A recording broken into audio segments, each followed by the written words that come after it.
নমস্কার। আজকে একটা সহজ পদ্ধতিতে মালাই সন্দেশ দেখাবো। তো প্রথমেই আমি পনিরটাকে গ্রেট করে নেব। গ্রেট করে নেওয়ার পরে হাত দিয়েও মেখে নিতে পারেন বা আমার মতো মিক্সিতে দিয়ে একবার ঘুরিয়েও নিতে পারেন। একটা ক্রিম টাইপের হয়ে যাবে। তা কড়াইতে একটুখানি দুধ নিয়েছি, তার মধ্যে কিছুটা গুঁড়ো দুধ নিয়েছি, মিশিয়ে নেব।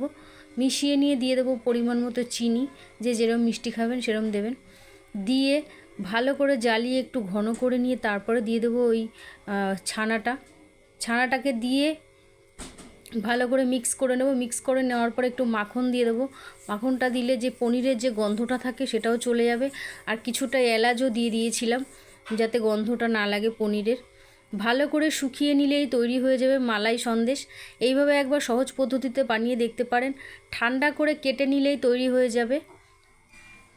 আমি এরকমভাবেই মিষ্টি বানাই। আপনাদের কাছে কেমন লাগছে এই রেসিপিগুলো অবশ্যই কমেন্ট করবেন। ভালো লাগলে একটা লাইক করে শেয়ার করবেন।